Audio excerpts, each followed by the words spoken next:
Hey everyone, Foss here. That cast form only run went way smoother than I initially thought it would. But let's step away from those solo challenges for a bit. Randomizers are some of my favorite Pokemon challenges to do. Walking into the grass on Route 1 just to find a wild Blastoise with water moves and the ability of Wonder Guard is a confusingly awesome way to start Nuzlocke, but the odds of that happening are slim to none.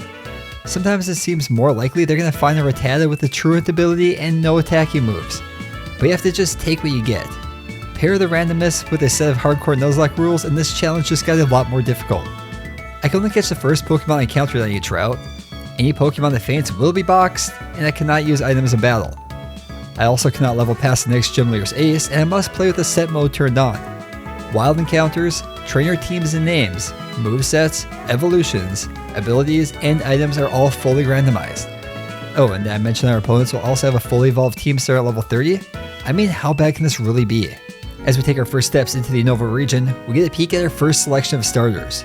I have a wide variety of Pokemon here consisting of all grass types, but one seems to stand out more than the others.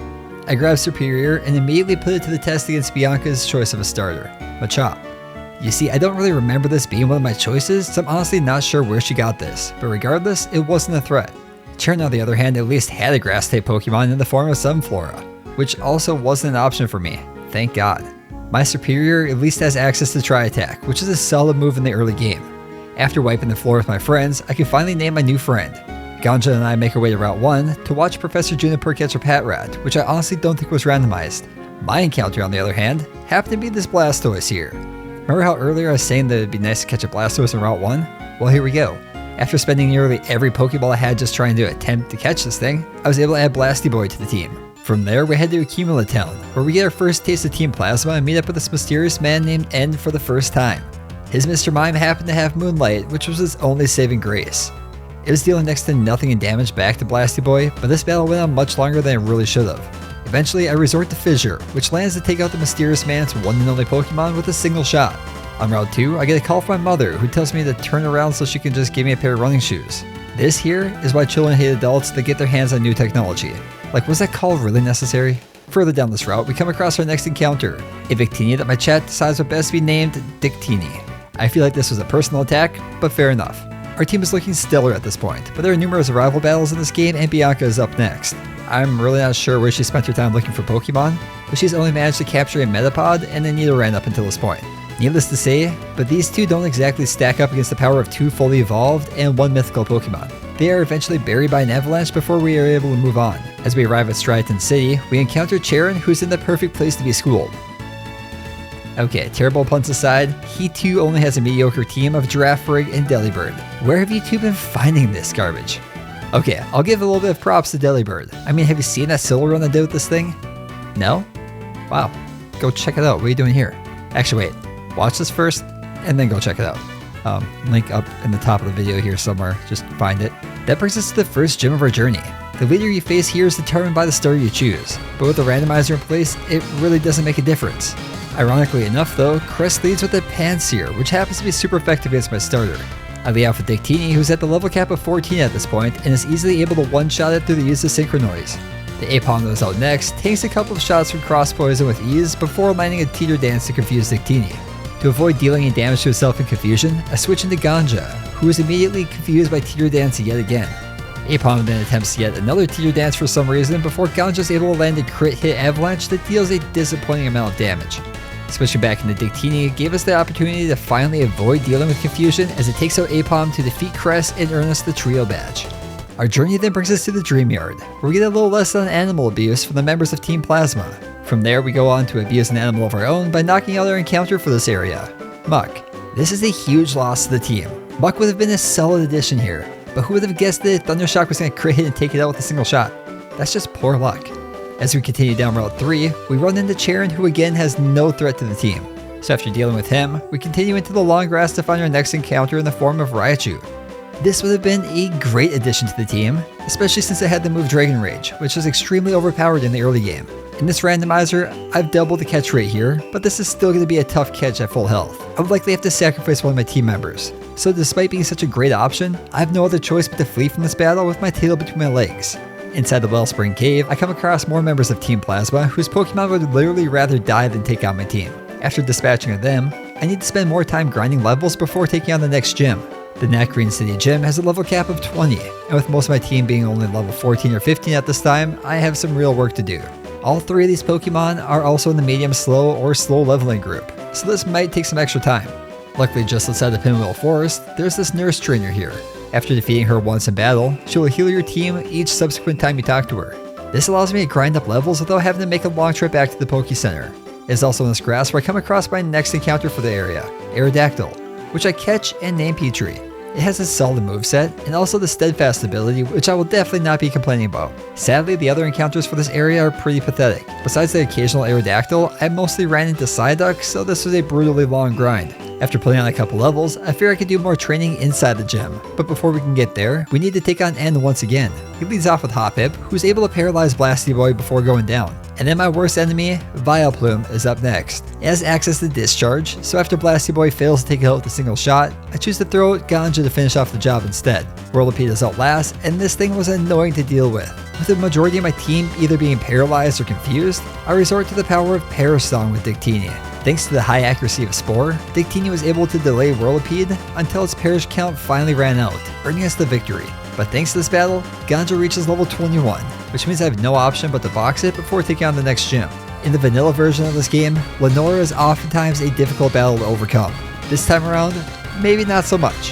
Her Snivy is an easy one-shot, but Vespiquen takes a super effective Thunder Shock like it's nothing. After seeing how well the Spore Perish Song combo worked on N, I choose to attempt it again here. After delaying a few turns and switching into Blasty Boy, Lenora attempts to save her Queen Bee with a Super Potion. But there's nothing that can save her now as the power of magic drops her final Pokemon to earn us the basic badge. I honestly don't think there's anything that can ruin her day any worse than getting stopped by a 10-year-old child. Oh boy. Oh my god! Oh jeez! Oh my god! Acting as if nothing just happened, I make my way into the Pinwheel Forest to add a Gibble to the team named Sid. I decide to fight some trainers in the forest to avoid having to grind too much for the next gym. While showing off the sweet sticker on my microphone that I received from my fellow Twitch streamer, Baby the Beast, go check him out by the way, I was surprised to find out the Victory Bell in fact has access to the move Dragon Rage. Yeah, this is the first loss to the team, and it's a tough one. Our friend who has been with us since Route 1 was the first of our soldiers to fall. The rest of this journey is for you, my friend. You'll not be forgotten. Deeper inside the forest, I received the Dragon Skull back from Team Plasma, and oh thank god she's okay. A unique feature of the Unova region is their obsession with unnecessarily long bridges that play no part in the overarching story of the game. After spending a full minute just running across the stupid thing, I take the time to release Blasty Boy back to the wild before showing Team Plasma a taste of my... okay.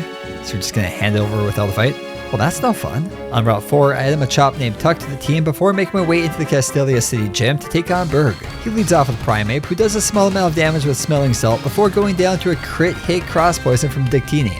Gengar is out next and has access to Bubble, which isn't too much of a threat thanks to his low power. But Dictini's best move is Cross Poison, which is not very effective.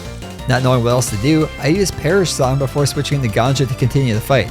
To avoid the effects of Perish Song, Berg switches into Feebas, who goes down to a crunch intended for Gengar, and the story is much the same for the Gengar, who returns to the field on the next turn. As it goes down, we have defeated Berg and earned ourselves the Insect Badge. With this in our possession, that brings an end to the first day of my stream. A few days later, I pick up right where I left off by taking on a couple rival fights yet again.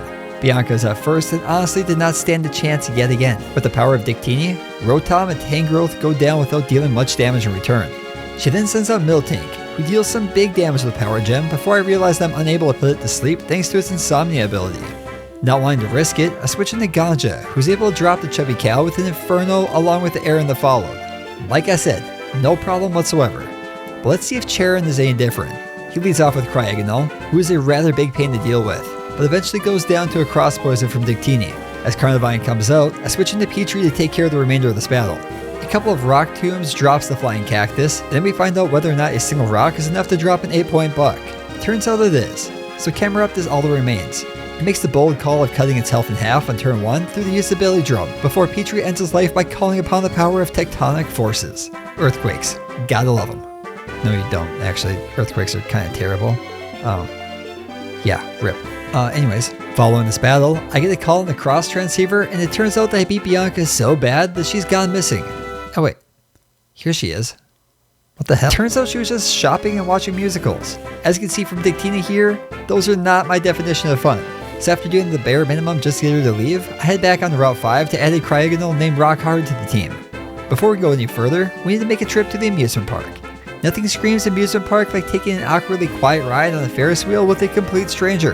That there is my definition of fun, Bianca. Figure it out. Acting like he has something to prove after the awkward ride, and challenges us to another fight. He leads off with Piplup, which goes down easily to Ganja, so out comes Marowak instead. It goes for Shell Smash on turn 1 to drop its defense and raise its attack, which I figured would make Avalanche an easy one-shot. Turns out I was wrong. Instead, Marowak pulls out a super effective Fire Blitz to drop itself along with the second member of our team. Losing our 2 friends this early on is a real heartbreak. But this battle is not over yet. Petrie comes out to pick up where we left off and drops Jolteon with a single Earthquake. And it was saving the best for last though, as Celebi comes out next. After seeing how little damage Thundershock and Rockbreaker did, I was extremely worried when I saw 2 straight Swords Dances from Celebi. With this large boost in attack, I was sweating. Any physical attacks that land could be devastating at this point. As Celebi goes for takedown, I knew the end was near for Petrie. But no, it misses, allowing Petrie to get off a crunch to drop the Mythical Beast and therefore defeating N once again. There is no question in my mind that had that takedown landed, we would have been saying goodbye to yet another member of the team. Swords Dance can be scary.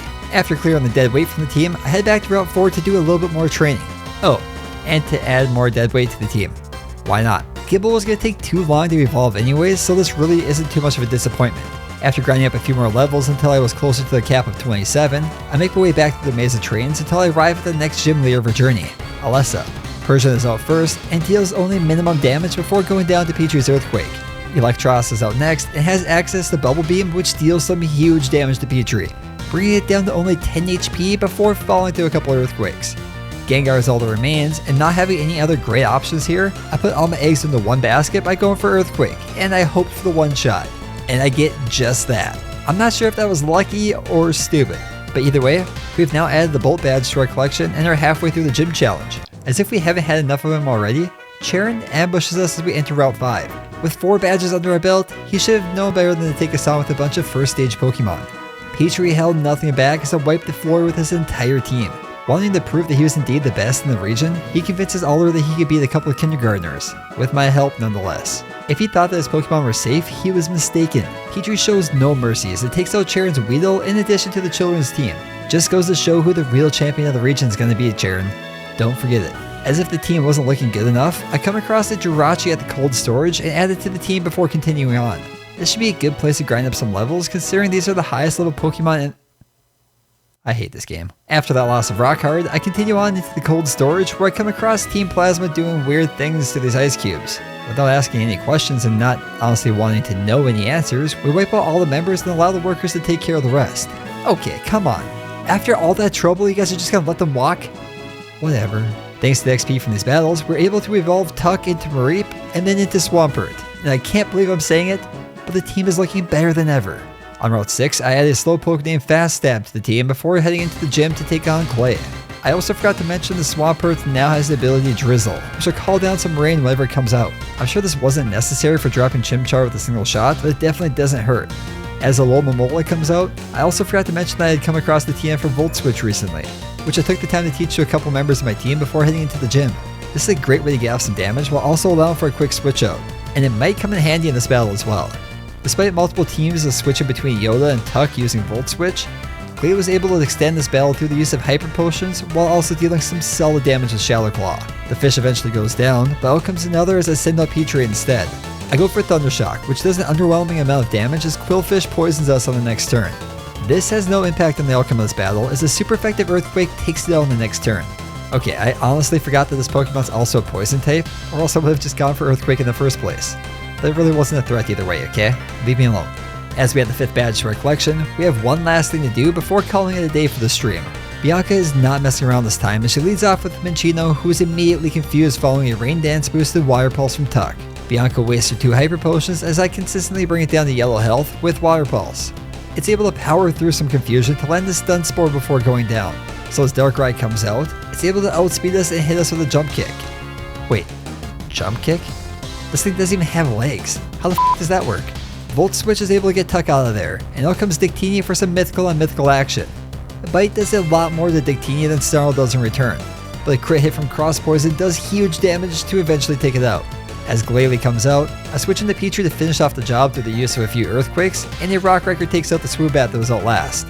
This might be the last of the easy battles, considering that all future rival battles will have Pokemon over level 30, which means that their teams will be fully evolved. But with that, day 2 of the stream comes to an end. Day 3 of the stream starts as we enter Chargestone Cave to add a Pachirisu named Fakeachu to the team. At the end of the cave, we have another battle against N, who I guess wasn't aware that if he would have just leveled up his team another 2 times, they had a much better team overall. At least they had a Blastoise mixed in there, but otherwise a team of mostly first stage Pokemon will not stand much of a chance against this powerhouse of a team that I have. From there, we continue on to Route 7 to add a Dragonair named Twizzler to the team before heading into the Celestial Tower. At the top of this tower is where we come across the next leader of our challenge. She's waiting for somebody to ring the bell and show her the most beautiful sound that's ever touched her ears. Huh. That's weird.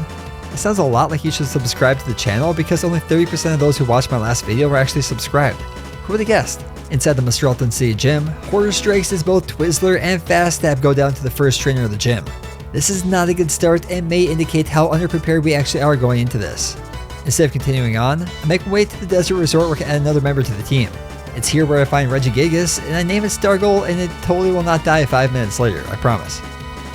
Inside the Relic Castle, I add a Litwick to the team named Lit, and I head back to Nacreon City to revive my 2 fossils to receive a Mischievous named Mistay and a Hitmonchan named Jackie. On Route 16 east of Nimbasa, I added Roselia named Savior to the team, and after grinding up a few levels, I was feeling pretty good about this new lineup and was finally ready to take on Skyla. Despite being randomizer, she happened to have 2 flying type Pokemon on her team. Unlucky for her, Petrie, who is at the level cap of 35, knows Rock Wrecker, so after just a couple of seconds, this battle was over. This was a roller coaster of a stream, and most of the time was spent capturing and training Pokemon that were destined to die before the stream was even over. That's the life of a randomizer Nuzlocke though, you just never know what's going to happen next. After over a week off, I am finally back on day 5 of the stream, which brings me back to a battle with Cheren. He is not messing around this time as he sends out Dugong first. Again, now that he's past level 30, all the Pokemon on his team are going to be fully evolved. I lead off with Dictini, who I thought would be the best choice here, but really wasn't getting the job done, especially once Whiscash came out. I instead switch into Petrie, whose Earthquake was a much better option as it takes down the Catfish with a few shots. Cheren then sends out a Dictini of his own, but he should have known better as a Rock Wrecker takes it out with a single shot. Holding nothing back now, Cheren casually tosses out the god of all Pokemon. Arceus had me sweating here, especially since it gets a free turn thanks to that recharge needed following Rock Wrecker. Arceus uses Gravity on turn 1, which limits the usable moves for Petrie. After realizing that Earthquake was not going to cut it, I switched back into Dictini, who was immediately put to sleep by Spore. The only attacking move that Arceus had, thankfully, was Extra Sensory, so I figured I could just keep Dictini out to take a few shots before eventually chipping away at it with some Stab Fire Fangs. After seeing this team here, I really don't want to know what lies ahead. After seeing Cheren lose with the god of all Pokemon on his team, Alder realizes that his life is a lie and... Oh no, dude, hey, wait!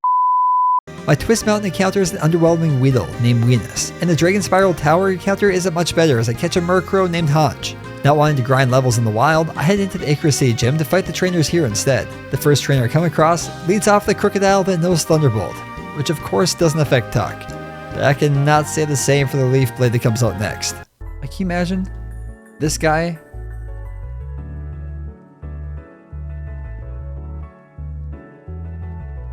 dead? Can you imagine him just being dead? Crazy, right? Crazy. Who would ever think of that? Yeah, that's another tough loss. These losses are stacking up and the graveyard is about to reach capacity. But where one soldier falls, another one rises to take its place. After the rest of the team picks up the slack from our fallen soldier, we head into the water at Icarus City, where we run into a Torkoal that I caught while showing off my Dragon Ball Super Collector's set, so I don't have the footage of me doing so. Whoops. But hey, come on. Look how cool these cards look. Especially that Goku card at the end. Damn, that looks good. While showing off these cards, Weedle also evolves into Ursaring before we head back into the gym. Remember how I just mentioned that status of our graveyard? Yeah, I guess we need to take some time to add one more tombstone to our collection. Give me a second. After finding every last encounter I could and spending some time grinding up levels, it was finally time to take on Gym Leader Bryson. He leads off with Empoleon, and I forget yet again that this thing is actually part Steel type. Because of this, I waste time attempting to use Cross Poison and then doing next to nothing with Snarl before switching to Petrie instead. Thunderbolt again does pitiful damage, and I think I'll just have to avoid this move altogether going forward. An Earthquake on the next turn is able to take it out. Espeon is out next and is able to hang on for a few extra turns thanks to a couple of Hyper Potions, but overall doesn't do a whole lot before Petrie's able to take it out. Druidigon is all that remains and survives a Rock Wrecker with only a sliver of health remaining. Not wanting to risk another free turn for Bryson by using another Rock Wrecker, I switch into Mystery instead. I choose Mystery so that I can avoid the damage from Head Charge while switching into Dictini. It takes a few turns, but after putting the dragon to sleep, Dictini is able to slowly chip away at it until it eventually goes down, earning us the Freeze badge, and that leaves only one badge remaining in the Unova region. With only a few minutes left in the stream, I make my way back to Nacrene City, where I revive the Plume fossil to get myself a Bellsprout, which I eventually evolve into Mienfoo before placing it in the box where it belongs. Because it's dead. And by box, I mean releasing it. Because it's dead. Why do I even try to add new Pokemon to the team at this point? Inside Dragon Spiral Tower, I catch myself a Cubone named Dr. Ake that eventually evolves into Ekans, then Rattata, then Drillbur, and finally into Stunfisk. As the stream comes to an end, one of my subscribers redeems a pack opening. And what do you know? I pull out one of my chase cards for the set. This Charizard V-Star isn't the secret rare, but is one of my favorite cards from the set. Not a bad way to end the stream, and I had to show it off, okay? Like how cool this thing is. Day 5 brings us back to Relic Castle, where we come across Ghetsis before Alder ditches Charon and I in the sandstorm. After making the long trek back to Nacrene City, I'm awarded with a mysterious white orb which will likely not play any major part in the game going forward.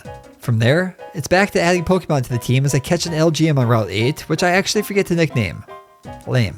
As if forgetting to name a Pokemon wasn't bad enough, Dr. Ake and Petrie both go down in a battle against a random trainer on Route 8. This is a devastating loss as Petrie was by far one of the best Pokemon on the team. I'm not gonna lie, this one really hurts. I was engaging with chat and paid no attention to the fact that Mantike had actually gotten off a Parasong before going down. Sorry Dr. Ake, you too will be missed, but Petrie has been a vital part to the team for the latter half of this journey. Yeah, this challenge just got a bit tougher. The fight against Bianca is up next, and she goes for a shot below the belt as she sends out Stunfisk right off the bat. Thanks to the power of Quick Claw and Glaciate, Yoda is able to take down the fish. With only 7 HP remaining, Yoda was in no shape to continue, so I switch into Jackie to get off a Volt Switch before switching into Dictini instead. Thankfully, Spore is super overpowered in this game with his 100% accuracy, which allows me to put the Huntail and the Lumineon that was out next to sleep on turn 1 before slowly chiseling away at them with Snarls and Cross Poisons. The story is much the same for the Purugly of this Outlast, but this battle goes to show just how powerful a simple team of fully evolved Pokemon can actually be, even when they aren't exactly stellar choices. After adding Vanilluxe named McFlurry to the team on Route 9, I add another loss to the scoreboard before heading back to Route 9 to grind up some more levels. After playing on a few more levels, I'm able to evolve Lit into Chimchar and then into Swadloon. I'm also able to evolve LGM into Natu and then finally into Watchog. After getting most of the team up to the level cap of 43, it was time to take on Gym Leader Drayden. He leads off with Ambipom, who really doesn't put up much of a fight before going down. Quillfish on the other hand decided to be a real pain in my icicle as it spends its time poisoning my team and getting healed back to full health with Hyper Potions. I end up switching between McFlurry, Mystery, and eventually Watchog before finally taking it down. Cinccino's out last, and switching to Yoda as it goes for Thunder on turn 1 and paralyzes us in the process. Yoda lands a Glaciate for okay damage before Cinccino confuses it with Sweet Kiss. After hitting itself in confusion, Yoda finally breaks through the confusion to take it out and therefore earning us the final badge of our journey, the Legend Badge.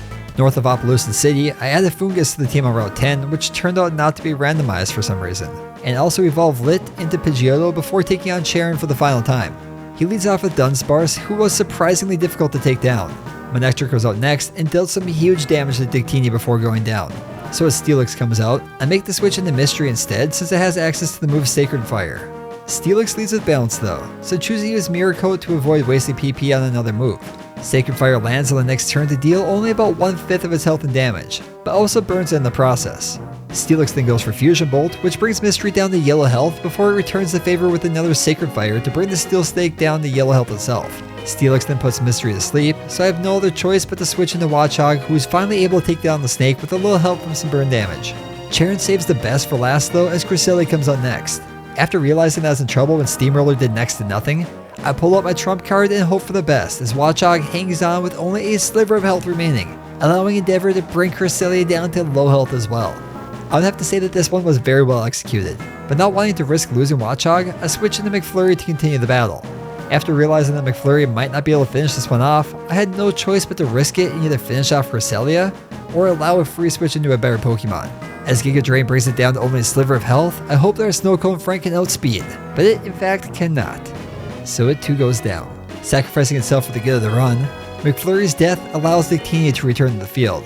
But wait, Cresselia still outspeeds and hits with Silver Wind, but Victini hangs on and is able to drop it with one more Snarl. Wow, that was incredibly close, and had Charon had one more Hyper Potion, I don't think I would have been able to make it past Cresselia. All that remains now is the Elite Four, but before we can take that on, we need to make some more last minute adjustments to the team. I trap my Fungus named Shrooms until it evolves into Bronzor, and then into Caterpie, and finally into Lilligant. After that, I caught myself a Krogunk in the Victory Road gates, and then a Luxray inside Victory Road itself.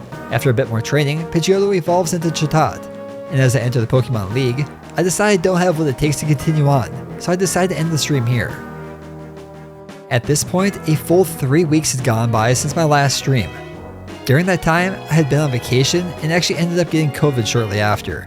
Thanks to this, I had a nasty cough that prevented me from doing any excessive talking for a solid week and a half, which I'm sure like everyone else is happy about, but it sucked for me, okay? During that time, I took some time to grind up levels off stream until my entire team was at the level cap of 50 before heading into the Elite Four. Marshall is up first and leads off with Crobat as I send out Yoda. Crobat is oftentimes a scary foe, especially when it spends time boosting its stats or evasion. This time around, it at least doesn't have Double Team, but it does have Rock Polish to boost its speed.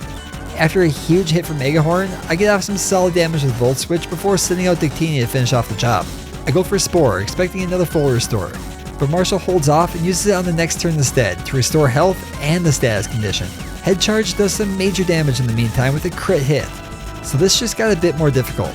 A couple more Fire Fangs and a little more health from Spore was able to take the bat out, so Delcatty was up next. With Victini at low health, I choose to instead send out Watchog, who's able to take the cat out with a couple of stab boosted attacks that deal some major damage. With this moveset, we might be sitting pretty with Watchog as Emolga is out next. Needless to say, but I was wrong, as Emolga lands a Wake Up Slap for some huge damage. I send out Mystery instead to avoid the damage from Wake Up Slap. Turns out that Emolga only has physical moves, so Mystery is able to take it out without taking any damage in return. Uxie then comes out guns a-blazing with Destiny Bond and insists on spamming it over the next few turns. In an attempt to save what little team I have left, I send out Lit to hit it with a Parasong before switching out yet again. Since Uxie is all that remains, we watch over the next few turns until its count finally runs out, winning us the battle over the first member of the Elite Four. That one was actually kinda tough, and I'm not sure if it's gonna get any easier going forward. Next up is the Sleeping Beauty herself. Tangrowth is out first, but is no match to the power of Glaciate from Yoda, so it goes down quickly. Ampharos is out next, and after doing some solid damage with a Stab Volt Tackle, I send out Shrooms to deal with it instead. Knowing that losing Shrooms really wouldn't be that devastating to the team, I go back and forth between Spore and dropping Ampharos' accuracy with Muddy Water. This plan actually goes much better than I was expecting. That is until Ampharos actually does land the Volt Tackle. Okay, I got a little bit cocky there. I get it. Mystery comes out and finishes off the yellow giraffe thingy and absolutely bosses through the remainder of the battle thanks to the overpowered Sacred Fire.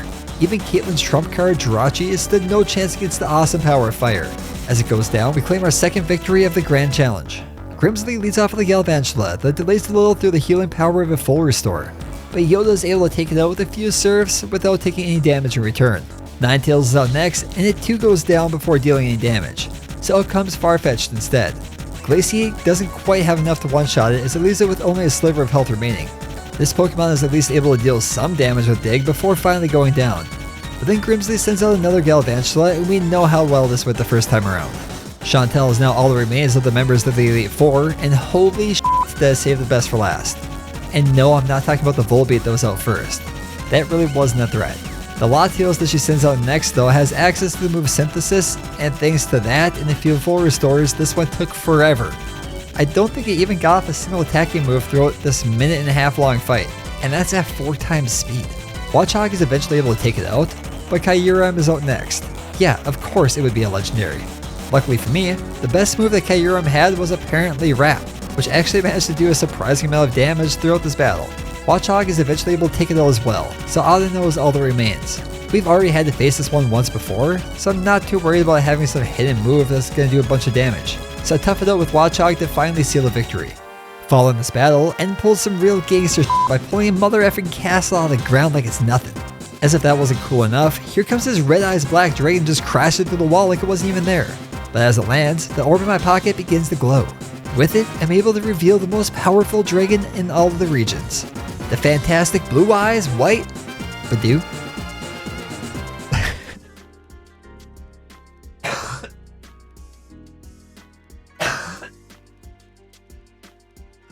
What? literally the worst Pokemon in the game is the legendary Pokemon. Badoo. Well, with Badoo on the team, we are now unstoppable. I name a Reshiram so that we never forget and head back into the battle against the man himself. He leads off with Lilligant, but after dealing some solid damage with Mudshot, decides to put Yoda to sleep with Spore and then proceeds to use Copycat for the next couple of turns to no avail. I mean, it's just gonna keep pulling Spore against a Pokemon that's already asleep. I really don't get this here, but whatever, I'm not gonna argue. Yoda eventually wakes up to drop the flower with another Glaciate. Yanmega is out next, and Volt switch into Dictini as the Dragonfly brews up a Sandstorm. It then pulls out a Hydro Cannon for massive damage before a Fire Vein takes it out. Yeah, I did not see that one coming. Pusharno's out next, and I put it to sleep with Spore on turn 1, but the damage from Sandstorm will likely drop Dictini on the next turn, so I switch into Mystery instead to finish it off. Swellow's out next, and I choose the Volt switch into Watchog, who takes minimal damage from Sandstorm before activating its Quick Claw to drop the bird on the next shot. Heatran is out next, and I think I'll just let my streamer self break down just how well this went. I want to see what moves this thing has though.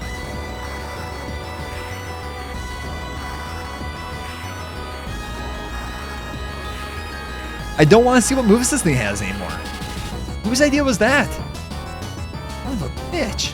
Yeah, well, After that devastating loss, I send out Mystery to at least avoid the damage from Dynamic Punch. Mirror Coat does some huge damage thanks to the Chatter from Heatran, but another hit like that can take the Ghost out, so I switch into Lit instead. It again takes some huge damage from Chatter, but Muddy Water is enough to take Heatran out. Medicham is out next, and it hits Reshiram for some big damage with Extreme Speed, so I switch into Mystery expecting yet another Extreme Speed, and I get just that. So I go for a Volt switch back into Reshiram, knowing that Medicham would not use it again. I then switch immediately back into Mystery as Medicham just used Bulk Up. Knowing how the rest of this battle is going to go, I keep Mystery out to finish it off. As his Medicham goes down, we have defeated the Mysterious Man End for the final time. But if you know anything about this game, you know that this is not the end of it. Nope, we still have the Ghetsis battle left. Since Watchog died in the last battle, I'll not be using it here despite it being revived prior to this battle actually starting. Omastar is out first and immediately starts to set up through the use of Rock Polish, but only manages to get off 9 damage with Astonish before going down to a couple Mega Drains. Seeking is out next, and I'm not gonna lie, I've never heard of the move V-Create, but holy cow does it do a lot of damage.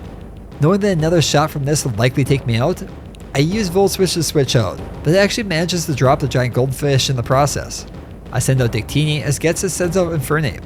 I put it to sleep on turn 1, but it wakes up immediately to land a Mega Kick for some mediocre damage, before I put it to sleep yet again. Cross Poison eventually takes it down, but not before Beat Up deals some big damage in return. The non-Dragon type Water Onix is out next, and I put it to sleep immediately before switching into Lit. Gyarados wakes up immediately and lands a crit hit Payday for some big damage. Not knowing what else to do, I switch into Mystery instead. I go back and forth a little bit before realizing that I could likely take this thing out with a Volt Switch if I play my cards right. So after chipping it down to about half health, I hit it with Volt Switch to finish off the job. I send out Dictini as Ghetsis sends out a Chatot of his own. It does some huge damage with a not very effective Fiery Dance before Dictini is able to put it to sleep with Spore and then chip away at its health with Cross Poison until it finally goes down. I was actually surprised to find out that Ghetsis does not have any access to healing items. I was really wondering why he never healed his Chatot back to health during this battle, but that kind of explains why. With this bird going down, only Crawdont remained. The team is looking pretty good at this point, so I decided to stick with Dictini and go for Spore, which of course lands, and now we're sitting really pretty. I go for Cross Poison to bring it down to just under half health, so one more Cross Poison should be enough to take it out. But no, Crawdont awakens from its slumber to land an Acid Spray, but Dictini stands strong and powers through to land one more shot, dropping the giant lobster and sealing our place as the new champion of the Unova region. That adventure was an absolute roller coaster. There was so much heartbreak and loss along the way, and I'm not gonna lie, most of it was due to me being distracted by stream. But hey, that's how it goes sometimes, and I'm really just doing this to have some fun. Oh, and to torture myself in the process. This is actually a ton of fun, and I can't wait to do it again. Next time though, I think I'm gonna... Wait, what's he staring at? Oh, you son of a bitch. That's gonna do it for today's video. If you liked this video, let me know in the comments below. Also remember to leave a like and subscribe for more videos like this in the near future. With this channel reaching the 1,000 sub milestone and Halloween right around the corner, I have a very special video for y'all coming out on Halloween weekend. I hope y'all stick around to see it, but until then, I would like to thank you all for watching, and I'll catch you on the next one.